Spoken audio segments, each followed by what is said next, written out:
It's all going to be boiling down to transmission. I've got Mayuresh Joshi joining me. He's, of course, market expert. He's fund manager at Angel Broking. Mayuresh, markets disappointed with the rate cut. Quite a sell-off in the markets led by Bank Nifty. Is the up move that we saw from 6,900 over, or do you think this is a partial correction or a temporary correction? Afternoon, Mini. Again, one has to put things in perspective. The sharp rally that we saw from levels of 1,600, as you're mentioning, were based on a few factors. Global commodity prices rebounding, you saw rebound in oil prices as well, and the risk on trade was generally carried on across markets, whether developed or the emerging pack. Secondly, I think in terms of the rate cut itself, I think 25 bps was largely factored in by the markets.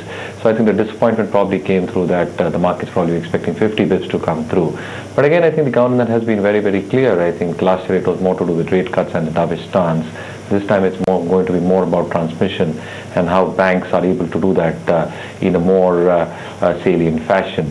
Thirdly, I think when it comes to the core re-rating structural story for the Indian story specifically, I think the corporate earnings are still expected to be subdued.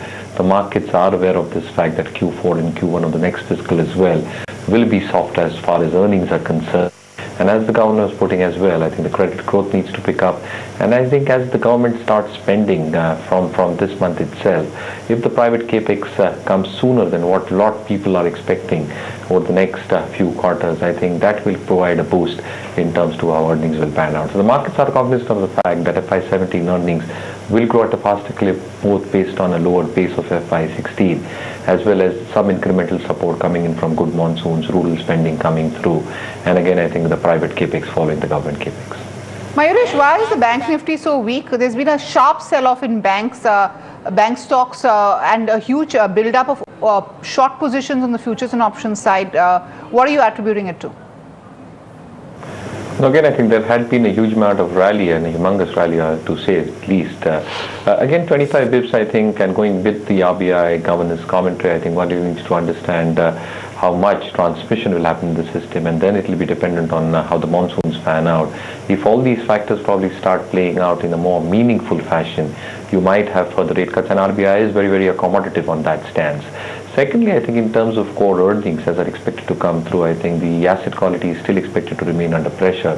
The end user industries are still witnessing huge amount of stress, and the kind of exposure that the banks have towards iron and steel, towards real estate, toward a lot of these commodity driven sectors, towards the smaller parts of the corporate book, which is the SME book.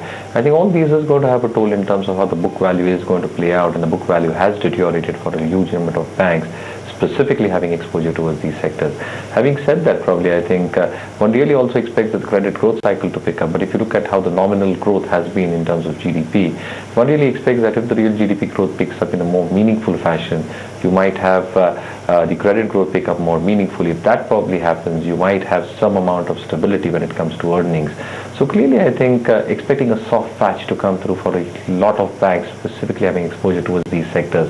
And I think the markets are a little bit nervous on the quantum of rate cuts if the pay commission doesn't happen in the way one really presumes. Oh, fine. I guess this is all known as well, Mayuresh. So I think the trigger for this is really the fact that there was only a 25 bips cut or in rates, and that kind of triggered all of these negatives, because all these negatives have been known. I want to button over here because we've got Ashpreet Sethi, my colleague, joining us from New Delhi on the flashes that you see. The fact is that they could be, or at least the Attorney General is hinting at a possible resolution or solution to the call drop issue. Ashpreet, this is something that the industry has been fighting for. Take us through what you've heard really, and is there a resolution in sight? Well, it's for now, of course, the Attorney General who is representing the centre and the TRI and the court has informed the court that during the weekend, that is April 9th and 10th, there might just be a meeting that he will hold with the Telecom Ministry officials and TRI officials to relook at the whole call drops compensation notification. Remember, this meeting is going to come on the backdrop of observations given by the Supreme Court earlier, where the Supreme Court has said that if TRI can relook or reconsider its regulation on call drops, considering the technical paper which holds that companies cannot be held for call drops came in 1 month after the regulation was brought in. So we'll have to wait and see what happens during the weekend, whether this meeting has any outcome or not, because the AG clearly said in court after the meeting is held, we are looking at a possible solution to the whole call drop saga. Back to you. Right, Ashpreet, thanks so much for that. The stocks are still, of course, not reacting to this. Lots of negatives around stocks like Idea, etc. But Mayuresh, how closely have you been watching this whole fight between the COAI or the telecom piece and the government on the call drop issue? And a lot of negative news around the telecom players, though the good news is that the spectrum charges have been reduced the way they have. What's your take on telecom? Again, largely I think the spectrum usage charge has been reduced from 3% to from 5%. And again, the call drop issue is going to be an overhang for a lot of these stocks. Whatever comes out in the end, I think one really needs to wait and watch. But again, I think look at the data points, and that is what we closely monitor. The voice traffic has increased, but the voice ARPUs are down.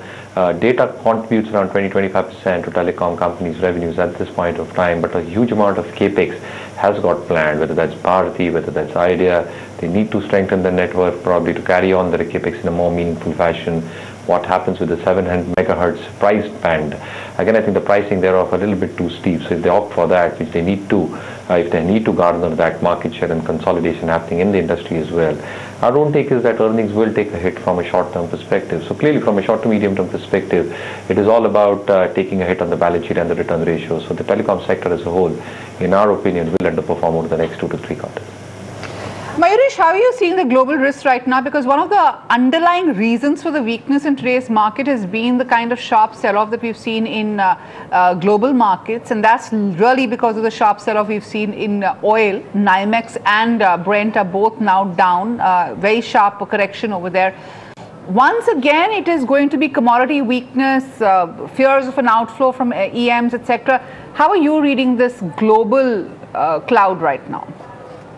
No, the global volatility mini will continue, and again I think the large part of the rally of the risk on trade was more to do with the global pound rebound that you saw in commodity prices, including oil.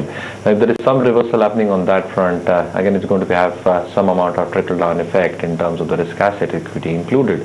Secondly, I think one really needs to put things in perspective. Janet Yellen's reduction of the GDP forecast, the reduction in number of hikes that she's probably postponing it to 2 from 4, is a testimony to the fact that growth is slowing down globally. And again, I think the world is going to take cognizance of that fact. So I think global growth still hinges, the economy recovery is still very, very low. The kind of easing that you've seen by central bankers across the globe, whether that's ECB, the Japanese central bank, I think the results have not yielded any positive benefits from a structural perspective. So I think that overhang still continues. If that volatility continues, I think India is no exception. I think we will react to how the global markets will react. You know, we're also zeroing in on the earnings season, Mayuresh. The trigger of the policy is passed, the budget is passed. Now the markets will look at new triggers. The first trigger is going to be earnings. What is Angel's House view on which way earnings are going to go, and what are your expectations? Earlier, earnings are still expected to be extremely weak, specifically for this quarter. A large chunk of earnings really comes from banks. They are expected to report tepid set of numbers if really one goes by the Q3 commentary that a lot of the bankers have put out. The other lot, which is probably IT, I think a lot of discretionary spending happens in this quarter. And again, I think a lot of management commentaries are based on the fact on how these spending trends happen. So I think it will be very interesting to see management commentaries on where these spending trends are emerging, whether the spending trends are getting continued, to what quantum they are increasing. The third part of the entire equation is going to be how construction stroke infrastructure stocks are going to perform. And clearly, I think you've seen still amount of stickiness happening in terms of order flows, execution issues, working capital constraints. So I think a large part of the Sensex earnings are going to get construed. A few pockets like consumer durables, I think that will be an interesting pack to walk out for in terms of how volume growth pans out, volume growth panning out at the expense of taking price cuts. With benign input costs, you're probably looking at a deflationary situation in terms of how the gross margin expansion will happen. But largely, I think earnings expected to be soft. I think a few pockets that might probably grow is probably some of the IT stocks. You might have some auto companies doing well. But I think it's only these pockets that might have some amount of outperformance in this quarter. Largely, I think the earnings season is going to be a disappointing one as far as Q4 is concerned.